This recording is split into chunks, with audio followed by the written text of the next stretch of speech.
नमस्कार दोस्तों, न्यूज़ 29 में आपका स्वागत है। चलिए आज की बेहद और अहम खबरें बता देते हैं इसी वक्त इसी समय की खुशखबरी। ये सबसे पहले ये कि आज 1492 रुपये सस्ता हुआ सोना। चांदी की कीमत में भी आई गिरावट। क्या क्या खबर है और क्या है इसके भाव, वो अभी बता देंगे आपको पूरी खबर। रेडमी नोट 9 की सेल आज, शुरुआती कीमत 11,999 रुपये। अगली खबर सर्दी जुकाम और कोरोना वायरस के लक्षणों में ऐसे होगी पहचान। क्या होगी पहचान, कैसे करेंगे पहचान कोरोना और सर्दी जुकाम से, उसके बारे में आपको पूरी जानकारी बताएंगे अभी इसी समाचारों में। शुक्रवार के दिन करें ये उपाय, बरसेगी माँ की कृपा, हमेशा बनी रहेगी तिजोरी में। अगली खबर है वो ये पीएम किसान योजना, खेती करने वाला हर आदमी सालाना 60,000 रुपये नहीं पा रहे हैं सकता है लाभ, तो उसके लिए ज़रूरी ये है शर्त। क्या है शर्त? उसके लिए जो 6,000 रुपये पीएम किसान योजना के तहत नहीं मिल पा रहे हैं, उसके लिए क्या खबर है वो अभी भी आपको पूरी खबर दे देंगे। ये है बहुत ही अच्छी जानकारी, आप सुनते रहिएगा पीएम किसान योजना से संबंधित। देखते रहिए और जानते रहिए खबरों को, इसी अनुसार आगे खबरें और भी आती रहेगी। अगली खबर यह है कि सावधान रहे, अगले 5 दिन भारी बारिश करेगी परेशान। जानिए क्या है मौसम विभाग का पूर्वानुमान। यह है अगले 5 दिनों के लिए बरसात किस तरीके से होगी, वो खबर आपको इस समाचारों में बता के जाएंगे। कोरोना वैक्सीन भारत में सबसे पहले मिल सकती है। कोरोना की ये वैक्सीन, जानिए टीके से जुड़ा हुआ ताज़ा अपडेट। कोरोना वैक्सीन भारत में कब तक पहुंचेगा और कैसे मिलेगी, अब तक पहुंचेगी। कोरोना संक्रमण तोड़े अब तक के सारे रिकॉर्ड, 24 घंटे में 17,000 के पार पॉजिटिव केसों की संख्या। अगली खबर है वो ये है कि केंद्रीय मंत्री गजेंद्र सिंह शेखावत भी कोरोना पॉजिटिव, अस्पताल में हुए भर्ती। कोरोना पॉजिटिव और गजेंद्र शेखावत है वो कोरोना के शिकार हो चुके हैं, उसको भी कोरोना हो चुका है। आम आदमी की बड़ी मुश्किलें, पेट्रोल डीजल की कीमतों में फिर हुई बढ़ोतरी। अगली खबर है वो ये है कि राजस्थान में 8 रुपये में हाई, खाइए भरपेट स्वादिष्ट भोजन। गहलोत सरकार का आज से शुरू होगा, करेगी इंदिरा रसोई योजना। और केंद्रीय मंत्री सरकारी नौकरी के लिए होगी एक परीक्षा, मोदी सरकार ने राष्ट्रीय भर्ती एजेंसी की गठन को दी मंजूरी, ये बता रहे हैं मंत्री ने दी योजना। और कल है हरतालिका 30 2020 डेट, कल महिला करेगी हरतालिका 30 का व्रत। जानिए आज नहाए खाए के लिए शुभ समय और पूजा की विधि। धोनी रिटायरमेंट पर पीएम नरेंद्र मोदी ने को पत्र लिखकर की खेल रहे करोड़ जीवा की बात, तो धोनी ने ऐसे ही कहा शुक्रिया। इस संदर्भ में 1 लाख करोड़ रुपए से अधिक की क्रेडिट लिमिट के साथ सरकार ने जारी की 1.22 करोड़ किसान क्रेडिट कार्ड। अब जान लेते हैं पूरी विस्तार से खबर क्या है। खबरें वो आपको दे देते हैं। सबसे पहले खबर थी वो ये थी कि राजस्थान और पूरे भारत में जो खुशखबरी है वो ये है कि आज का 1492 रुपये सोना है वो गिर चुका है। और ताज़ा आंकड़ों के मुताबिक आज की भारी गिरावट दर्ज की गई है। सोने में हर दिन कमी तो आ रही है, लेकिन कभी कभी चढ़ाव भी होता है, लेकिन उतार चढ़ाव के बाद भी सोने में आज भारी गिरावट देखने को मिली है। और कुल मिला के 1500 रुपये का कमी आई है। इससे कि NDFC सिक्योरिटी के अनुसार कीमती धातुओं के अंतर्राष्ट्रीय बाजार में बिकवाली के मद्देनजर राष्ट्रीय राजधानी में गुरुवार को सोने का भाव 1492 रुपये घटकर 52,819 रुपये प्रति 10 ग्राम हो गया। साथ ही कमज़ोर रुपये के कारण चांदी भी सस्ती हो गई, इसमें 1476 रुपये की गिरावट आई और ये 67,924 रुपये प्रति किलोग्राम पर आ चुकी है। ये हैं सोना और चांदी के भाव। और रेडमी नोट 9 की सेल आज, शुरुआती कीमत 11,999 रुपये। नया रेडमी नोट 9 का ये फीचर्स मोबाइल निकला है, उसकी शुरुआती कीमत है वो 11,999 रुपये। इससे अच्छे भी मिलते हैं। सर्दी को जुकाम और कोरोना वायरस के लक्षणों में क्या है फ़र्क, वो भी आपको बताने जा रहे हैं। क्या कि कोरोना वायरस और सर्दी जुकाम होती है, उसमें अंतर कैसे हम बता सकते हैं, अंतर कैसे कर सकते हैं कि हमें कोरोना है या सर्दी जुकाम है, तो इसके बारे में भी आप जान लीजिए। कोरोना वायरस की और सर्दी जुकाम के लक्षणों में अंतर। कोरोना से संक्रमित में सूंघने की क्षमता कम हो जाती है, लेकिन यह साधारण जुकाम से में प्रभावित होने वाली सूंघने की ताकत से बिल्कुल अलग है। क्या है कि कोरोना से जो सूंघने की क्षमता है वो तो कम हो जाती है, लेकिन साधारण जुकाम से प्रभावित होने वाली सूंघने की ताकत से बिल्कुल अलग है। जिससे कि जर्नल राइनोलॉजी में प्रकाशित देने में ये बात कहने में सामने आई कि संक्रमितों के सूंघने के बाद क्या स्वाद लेने का तरीका अलग होता है। इन्हें तीखे और मीठे स्वाद का अंतर पाना मुश्किल है। अध्ययन के मुताबिक सर्दी जुकाम में भी सूंघने की शक्ति कम हो जाती है, लेकिन ये कोरोना के कारण प्रभावित होने वाले सूंघने की क्षमता से काफ़ी अलग है।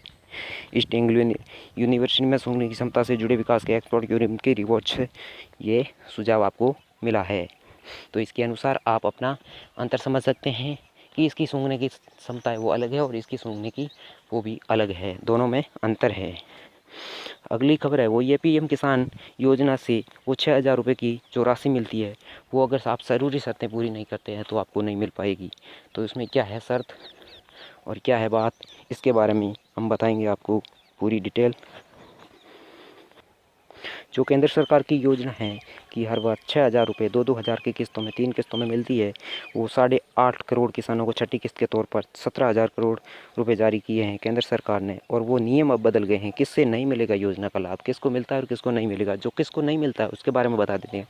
प्रधानमंत्री किसान सम्मान निधि योजना के तहत सालाना 6,000 रुपये पाने के लिए सरकार के लिए कुछ शर्तें निर्धारित रखी है।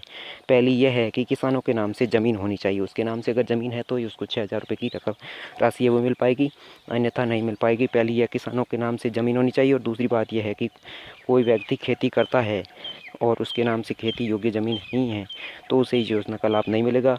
वहीं अगर इसको दादा या पिता के नाम से खेती की ज़मीन है तो उसके खुद के नाम से नहीं है तो वह सरकार की इस योजना का लाभ पाकर हकदार नहीं माना जाएगा।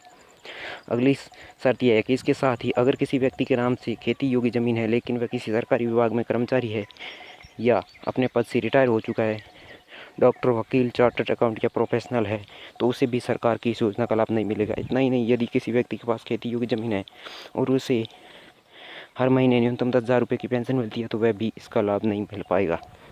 इसके अलावा खेती योग्य ज़मीन किसी के नाम से रजिस्टर्ड है लेकिन वह इस ज़मीन का उपयोगी खेती करने के बजाय किसी दूसरे काम में कर रहा है तो वह व्यक्ति भी सरकार की इस योजना के 6,000 का हकदार नहीं हो पाएगा।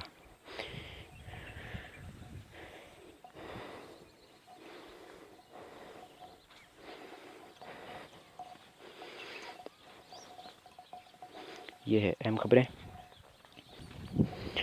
अगली खबर यह है कि सावधान रहें, अगले 5 दिन भारी बारिश करेगी परेशान। जानिए पूरी खबर क्या है। इसके पूर्वानुमान लगाए जा रहे हैं कि अगले 5 दिनों में बारिश की पूरी संभावना है और आप उस बारिश की संभावना को कैसे सावधान रह सकते हैं उसके बारे में आप जान लीजिएगा। ये है खबर कि आप जो अगले 5 दिन की बारिश है वो कहाँ कहाँ बरसेगी। राष्ट्रीय राजधानी और इसके आसपास के इलाकों में समेत देश के कई हिस्सों में बुधवार को भारी बारिश हुई है।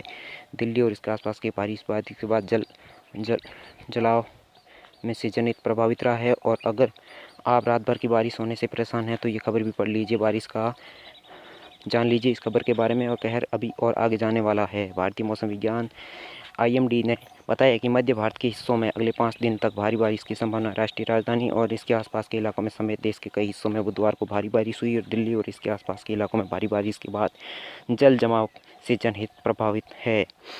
ID के मुताबिक दिल्ली में शाम 5:30 तक मध्य बारिश हुई और अगले 24 घंटे बारिश की संभावना और बनी हुई है। ये खबरें। और अगली बात है ये कोरोना वायरस की भारत में सबसे पहले मिल सकती है कोरोना वैक्सीन। जानिए इसका क्या है टीका की वैक्सीन, उसके बारे में आपको पूरी और अहम खबर बता रहे हैं। इसके लिए आपको कोरोना वैक्सीन कब तक मिलेगा और कब तक आपको इंतज़ार करना पड़ेगा, ये खबर है आपके लिए बहुत ही इम्पोर्टेंट खबर है। क्योंकि कोरोना का कहर बहुत ही भारत में प्रभावित रूप में है। दुनिया भर में कोरोना वायरस से निपटने के लिए वैक्सीन बनाने का काम तेज़ी से हो रहा है और इसमें भारत भी शामिल है। यहाँ कोरोना की 3 वैक्सीन विकसित की जा रही है जिसमें ऑक्सफोर्ड की वैक्सीन भी शामिल है। लेकिन भारत में इसे कोविड का नाम दिया है। पुणे की company serum institute of India की वैक्सीन उत्पादन में राष्ट्र के पार्टनर है। तो ये खबर आपके लिए बहुत ही महत्वपूर्ण है, तो इस खबर को भी हल्के में ना लें। और 17,000 कोरोना के मरीज़ इस समय आ चुके हैं। रिकॉर्ड तोड़ भारत में कोरोना के 17,000 मरीज़ पिछले 24 घंटे में आए, जो इन साल जो कोरोना फैला है उसके बाद में ये सबसे ऊपर रिकॉर्ड है। तो ये खबर बहुत ही बड़ी खबर है। केंद्रीय मंत्री गजेंद्र सिंह शेखावत भी कोरोना के शिकार हो चुके हैं। ये भी आपके लिए एक महत्वपूर्ण खबर है। केंद्रीय मंत्री है जो कोरोना के शिकार बन चुके हैं। और अगली पार्टी जो आम आदमी पार्टी के लिए मुश्किल हुई तेज़, क्योंकि पेट्रोल और डीजल के भाव में आई बढ़ोतरी। पेट्रोल और डीजल के भाव है वो राष्ट्रीय राजधानी क्षेत्र में बहुत ही अधिक बढ़ चुके हैं, जिसके के कारण सभी को इसका वहन है वो काफ़ी भार पड़ सकता है। तो ये भाव क्या भाव है? आज के 10 पैसे प्रति लीटर पेट्रोल के दाम में बढ़ोतरी हुई है। जानिए ये रेट है इसके लिए 10 पैसे बढ़ कर के दिल्ली में 1 लीटर पेट्रोल का भाव 51 पैसे, जो आज रोज़ाना सुबह 6 बजे पेट्रोल और डीजल की तो बदलाव होता है। सुबह 6 बजे की नई दरें जो लागू हो जाती है ये है। और मुंबई में पेट्रोल है वो 87.68 रुपये प्रति लीटर और डीजल है वो 80.11 रुपये प्रति लीटर है। इसी प्रकार कोलकाता में 82 रुपये 53 पैसे और डीजल का है वो 77 रुपये 6 पैसे। इसी प्रकार की ये कीमतें हैं आज की पेट्रोल डीजल। और राजस्थान में अब है वो 8 रुपये में खाए भरपेट स्वादिष्ट भोजन गहलोत सरकार करी है। इंदिरा रसोई योजना की शुरुआत ये है आपके लिए बहुत ही अच्छी खबर। और सरकार दे रही नौकरी, अब एक और परीक्षा होगी। मोदी सरकार का ये ऐलान गठबंधन के बाद दी मिली मंजूरी। और अगली है हरतालिका तीज, ये बहुत ही बड़ी खबर है। हरतालिका तीज जो आपके लिए बहुत ही अच्छी खबर है, जो कल है यानी कि तृतीया भादो की शुक्ल पक्ष की तृतीया को मनाई जाती है हरतालिका तीज। इसके हरतालिका तीज की पूजा में गीली मिट्टी या फिर रेत, लकड़ी की चौकी, कलश की केले का पत्ता, फल, नारियल, लाल व पीले रंग के फूल, धतूरा इस तरीके की सामग्री को आपको लेना है और उसको गंगा आदि चढ़ा सकते हैं। पूजन की विधि, इस दिन प्रातःकाल दैनिक क्रिया से स्नान आदि से निपट कर रखने का विधान है। वो स्त्रियां उमा महेश्वर सामुदेश्य दे हरतालिका व्रत कहें कृष्य संकल्प करें और हरतालिका व्रत का 7 जन्म तक राज्य और अखंड सौभाग्यवृद्धि के लिए उमा का व्रत करती हूँ। फिर गणेश का पूजन करके गौरी सहित का पूजन करें। ये खबर आपके लिए कल हरतालिका तीज है। और अगली खबर बहुत ही इंपॉर्टेंट है, वो महेंद्र सिंह धोनी के रिटायरमेंट पर पीएम नरेंद्र मोदी ने पत्र लिख करके उसको बहुत ही बड़ी बधाई और उसके जो अब तक का उसका प्रदर्शन था उसको गर्व है।